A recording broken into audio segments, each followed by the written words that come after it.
आज दिवसभर सगळीकडे दहीहंडी साजरी होते आहे मुंबईमध्ये आणि महाराष्ट्रात सगळीकडे।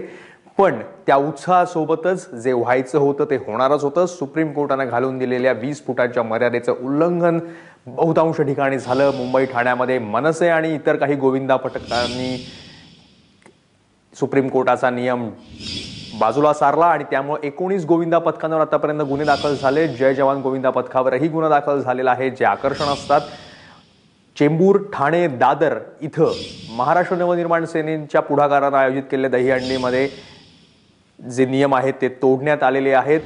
त्याच्यामुळे कायदेशीर कारवाई आता या पथकांवर होणार आणि आयोजकांवर होणार हे जवळपास निश्चित झाले आहे। ॲडव्होकेट अनिकेत निकम आपल्यासोबत आता फोनवरून आहेत। निकम सर, तुमचं स्वागत एबीपी माझामध्ये। उत्साह एकीकडे होता पण दुसरीकडे जे वातावरण तापलेलं होतं की सुप्रीम कोर्ट या निर्णयाचं पालन होणार की नाही होणार। आता 19 ठिकाणी गुन्हे दाखल झालेले आहेत। नेमकी कारवाई काय होऊ शकते? कायदा तोडला, नियम तोडला हा होऊ शकतं की सुप्रीम कोर्टाचा पण कंटेम्प्ट झाला असाही याची कारवाई होऊ शकते? निकम सर। मयुरेश, एक गोष्ट आपण लक्षात ठेवली पाहिजे की भारतात सर्वोच्च न्यायालयाने दिलेल्या निर्णयांना सर्वोच्च स्थान दिलं जातं। अर्थात सर्वोच्च न्यायालयाचे जे जजमेंट्स असतात under article 141 of the Indian constitution ते या देशात कायदा म्हणून त्यांना ओळखलं जातं। जे काही न्याय निर्णय ते देत असतात। आता दहीहंडीच्या संदर्भात सर्वोच्च न्यायालयाने हल्लीच निर्णय दिला होता की 20 फुटाच्या वरती हंडी साजरा करू नये। म्हणजे जो दहीहंडीचा जो हे लेवल असतं, हाईट असते ती, आता याला डावलून जर 20 फुटाच्या वरती दहीहंडी साजरी कोणी करत असेल तर ते सर्वोच्च न्यायालयाने घालून दिलेल्या निर्बंधांचं अवमान आहे, contempt of supreme court order आहे। आता या संदर्भात सुप्रीम कोर्टने स्वतःच्या संदर्भातले रूल्स तयार केलेले आहेत, contempt of supreme court rules 1966। आणि या रूल्स मध्ये दिलेलं आहे की जर कुठल्याही न्याय निवाड्याचा जर उल्लंघन होत असेल, जर सर्वोच्च न्यायालयाने जो काही निर्णय दिला असेल त्याचं तंतोतंत पालन होत नसेल तर ते कंटेम्प्ट ऑफ सुप्रीम कोर्ट हे गृहीत धरलं जाऊ शकतं आणि सुप्रीम कोर्ट सो मोटो या संदर्भात प्रोसिडिंग इनिशिएट करू शकतं। भाग 1। भाग 2, ज्या याचिकेत हा निर्णय देण्यात आला होता त्या याचिकेत देखील कंटेम्प्ट ऑफ सुप्रीम कोर्टच्या संदर्भातली ऍप्लिकेशन फाईल करून संबंधित लोकांच्या विरुद्ध कारवाई करावी अशी देखील याचिका पुन्हा सुप्रीम कोर्टात दाखल करण्यात येऊ शकते। त्यामुळे सर्वोच्च न्यायालयाने दिलेल्या जो निर्णय आहे त्याचा अवमान करणे हा खूप मोठा गुन्हा आहे। कारण आपल्या भारतात सर्वोच्च न्यायालयाने दिलेले निर्णय हे सर्वोच्च स्थानावर मानले जातात, त्यांना कायदा म्हणून संबोधित केलं जातं। अर्थात निकम सर, अजून एक की याच्यामध्ये अर्थात जे आयोजक होते ते आणि जे गोविंदा पथक आहेत त्याच्यामध्ये भाग घेणारे यांच्यावर गुन्हे दाखल करण्यात आले आहेत।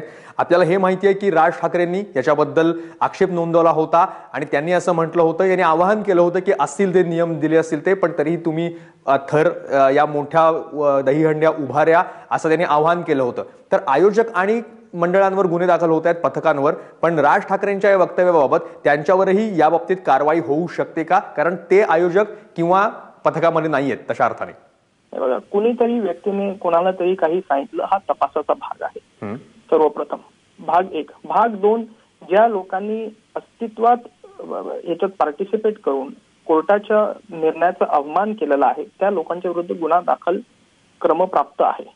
परंतु त्याचबरोबर कुणीतरी चिथवणीकारक काहीतरी बोललेलं आहे तर या संदर्भात पोलिसांना तपास करावा लागेल की खरोखर कोणी असं काही बोललेलं आहे का नाही।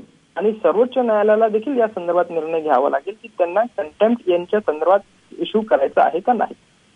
शेवटी हा कंटेम्प्ट सुप्रीम कोर्टाचा आहे, त्यामुळे लोकस आणि ज्युरिस्डिक्शन हे सुप्रीम कोर्टातच असतं। सुप्रीम कोर्टाने शेवटी ठरवावं लागतं की त्यांच्या न्याय निर्णयाचा अवमान झाला आहे का नाही। निकम सर, एक फक्त प्रश्न की कंटेम्प्ट ऑफ कोर्ट हा एक महत्वाचाच गुन्हा मानला जातो, ते भयंकरच असतं। कंटेम्प्ट ऑफ सुप्रीम कोर्ट असं असेल तर काय शिक्षा होऊ शकते आणि कंटेम्प्ट ऑफ कोर्ट बाकी कुठल्या न्यायालयापेक्षा सुप्रीम कोर्टाचा अवमान झाला असेल तर काय शिक्षा होऊ शकते?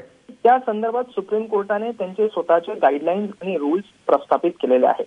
प्रत्येक केसची ग्रॅव्हिटीच्या अनुसार सुप्रीम कोर्ट ठरवत असतं आणि सुप्रीम कोर्टाला जर वाटलं तर सुप्रीम कोर्ट कधी कधी त्यांनी जर माफी मागितली तर सुप्रीम कोर्ट ते कंटेम्प्ट प्रोसिडिंग विथड्रॉ करायला लावतं।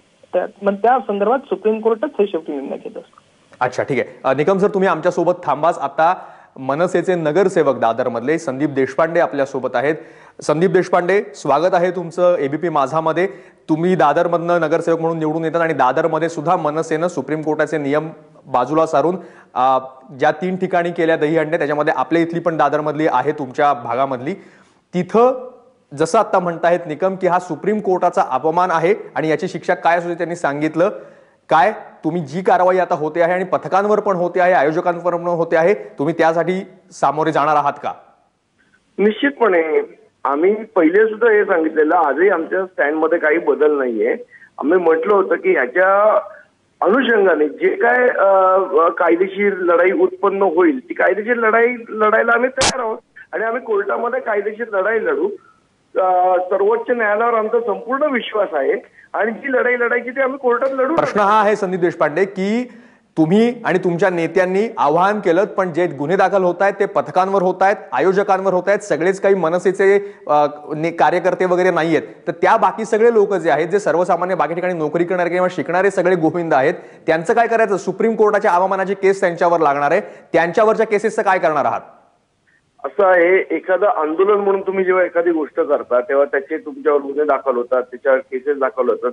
ते सर्वांना ही गोष्ट माहिती आहे आणि त्याच पद्धतीने त्यांनी निर्धार केलेला आहे की ही लढाई आम्हाला लढायची आहे आणि ती लढाई आम्ही लढू ना.